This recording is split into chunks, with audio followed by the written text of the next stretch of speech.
Sai, journalist Sai. నేనేదో separate party పెట్టి దానికి చంద్రబాబు మద్దతు తీసుకొని నాయుడు గారి దగ్గర నుంచి నేను ఆర్థిక సహాయం పొంది ఆయనలో ఒక భాగస్వామిని అయిపోతాను అని నేను ఒక ఆరోపణ చేశాడు. ఆయనకి ఎవరు చెప్పారో నాకైతే తెలీదు. ఈ జర్నలిస్ట్ సాయి స్వీయ పరిజ్ఞానాన్ని ఉపయోగించి ఈ జర్నలిస్ట్ సాయి అనేటటువంటి వ్యక్తి వైఎస్ఆర్సీపీ పేటిఎం బ్యాచ్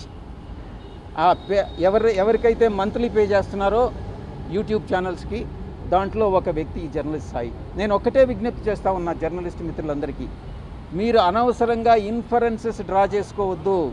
ఏదైనా ఉంటే నన్ను అడిగితే నేను నేరుగా చెప్తాను. చాలామంది మీడియా మిత్రులందరికీ నా ఫోన్ నెంబర్ వాళ్ళ దగ్గర ఉంది, నేను తప్పకుండా చెప్తాను అన్నటువంటి విషయాన్ని నేను మీ అందరికీ కూడా నేను తెలియజేసుకుంటా ఉన్నా. లాస్ట్గా ఇంకొక క్వశ్చన్ కూడా అడగడం జరిగింది. మీరు 100 కోట్ల రూపాయలు రాజ్ కసిరెడ్డికి మిథున్ రెడ్డి సలహా మేరకు అరబిందో నుంచి మీరు అరేంజ్ చేశారా అని. అవును, మిథున్ రెడ్డి అడగడం జరిగింది. ఆయన కోరిక మేరకు నేను రికమెండ్ చేసినటువంటి మాట వాస్తవమే.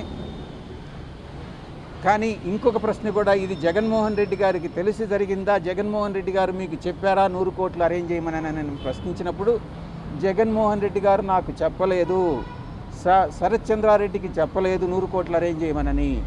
మిథున్ రెడ్డి, కసిరెడ్డి రాజశేఖర్ రెడ్డి, సజ్జల శ్రీధర్ రెడ్డి కోరిక మేరకే నేను అరేంజ్ చేయడం జరిగింది అన్నటువంటి విషయాన్ని చాలా స్పష్టంగా చెప్పడం జరిగింది. నేను ఒకటే అరబిందో నుంచి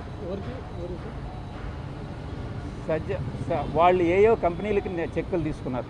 ఏ కంపెనీలకు చెక్కులు తీసుకున్నారనేటటువంటి విషయం కూడా నాకు తెలియదని స్పష్టంగా చెప్పాను. ఎంత రేట్ ఆఫ్ ఇంట్రెస్ట్ అనేది కూడా నాకు తెలియదు. ఆ తర్వాత రీపేమెంట్ ఎలా జరిగిందని అనేటటువంటి విషయం కూడా నాకు తెలియదు అని చాలా స్పష్టంగా చెప్పడం జరిగింది. జగన్మోహన్ రెడ్డి గారికి నాకు తెలిసి ఈ లిక్కర్ స్కామ్తో కానీ అటువంటిది ఏదైనా జరిగి ఉంటే, లిక్కర్ స్కామ్ జరిగిందని అన్నటువంటి విషయం నేను చెప్పలేను. అది రాజ్ కసిరెడ్డి ఒక్కడే చెప్పగలడు. అటువంటిది ఏదైనా జరిగి ఉంటే తప్పకుండా అది జగన్మోహన్ రెడ్డికి తెలిసి జరగదు అన్నటువంటి విషయాన్ని చాలా స్పష్టంగా చెప్పడం జరిగింది. మళ్ళీ తిరిగి ఐ థింక్ పిలుస్తారు అనుకుంటాను. రేపు మిథున్ రెడ్డిని కూడా పిలుస్తున్నారు. ఆ తర్వాత ఇంకెవరిని, అందరూ డిస్టిలరీ ఓనర్స్ని అందరినీ కూడా పిలుస్తూ ఉన్నారు. సో ఛార్జ్ షీట్ కూడా ఫైల్ చేయడం జరుగుతుంది. చూద్దాం ఏం జరుగుతుందన్నటువంటిది. ఈ యొక్క కోటరీలో ఉన్నటువంటి పందికొక్కులు ఎవరైతే పార్టీ మీద పడి జగన్మోహన్ రెడ్డి గారి మీద పడి తింటూ ఉన్నారో, ఆయన్ని మిస్గైడ్ చేస్తూ ఉన్నారో, సోషల్ మీడియాలో ఏం జరుగుతుంది, ఏం పోస్టులు పెడుతున్నారన్నటువంటిది ఆయనకి తెలియదు. ఆయన తెలియకుండానే ఇవన్నీ కూడా జరుగుతూ ఉన్నాయి.